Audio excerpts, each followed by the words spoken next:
Everyone, welcome to our channel. இன்றைக்கி நம்ம என்ன பார்க்க போகிறோன்னா, தக்காளியில் என்னென்ன பூச்சியெல்லாம் தாக்குது, அதோட சிம்டம்ஸ் எப்படி இருக்கும் அப்படிங்கிறத பற்றி இந்த வீடியோவில் பார்க்கலாம்.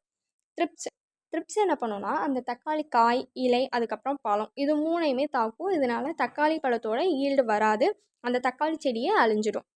இந்த வெள்ளையாக இருக்க இந்த பூச்சி தான் என்னென்னா ஒயிட் ஃப்ளை. இந்த ஒயிட் ஃப்ளை என்ன பண்ணுன்னா, கூட்டமாக அந்த தக்காளி செடியில் இருக்க தக்காளி இலைக்கு அடிப்புறத்தில் தான் கூட்டமாக வாழும். இது என்ன பண்ணுன்னா, அந்த இலையில் இருக்க நியூட்ரியன்ட் எல்லாம் இதை எடுத்துக்கிறதுனால அந்த தக்காளி பழத்துக்கு சரியான அளவில் நியூட்ரியன்ட் போய் சேராது. இதனால் நம்மளோட தக்காளி பழத்தோட ஈல்டு என்ன ஆகுனா கம்மியாயிடும். இது லீஃப் மைனர். இந்த லீஃப் மைனருக்கு இந்த பூச்சி தான் காரணம். நம்ம பார்த்துருப்போம், இலையில் ஒரு மாதிரி வெள்ளை வெள்ளை கோடாக இருக்கும், அதான் என்னென்னா லீஃப் மைனர். இந்த லீஃப் மைனர் இந்த இலையில வரதுனால அந்த தக்காளி பழத்துக்கு சரியான நியூட்ரியன்ட் போகாது, அந்த தக்காளி ஒரு மாதிரி அழுகி போன மாதிரி ஆகிடும். இதுதான் பின்வாம்.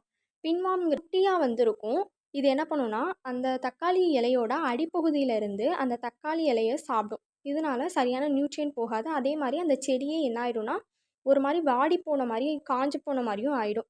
அதனால் அந்த தக்காளிக்கு சரியான மாய்ச்சரும் போகாது, நியூட்ரியண்ட்டும் போகாது. அந்த தக்காளி பழுக்கிறதுக்கு முன்னாடியே இந்த மாதிரி ஓட்டை ஓட்டையாக அதோட சிம்டம்ஸ் ஸ்டார்ட் ஆகிடும். நெக்ஸ்ட் என்னென்னா ஃப்ரூட் போரர். இந்த ஃப்ரூட் போரர் என்ன பண்ணுன்னா, காயையும் பழத்தையும் சாப்பிடும். அது ஓட்டை போட்டு உள்ளே இருக்க அந்த சப்ஸ்டன்ஸை தான் இது சாப்பிடும். இந்த ஃப்ரூட் போரர் அந்த தக்காளியோட ஈல்டையும் கம்மி பண்ணிவிடும். எல்லா தக்காளியிலையும் மோஸ்ட்லி பரவிடும். எல்லோ ட்ராப் வைக்கிறது மூலமாக இந்த ஃப்ரூட் போரரை நம்மளால் கண்ட்ரோல் பண்ண முடியும். தேங்க்ஸ் ஃபார் வாட்சிங்.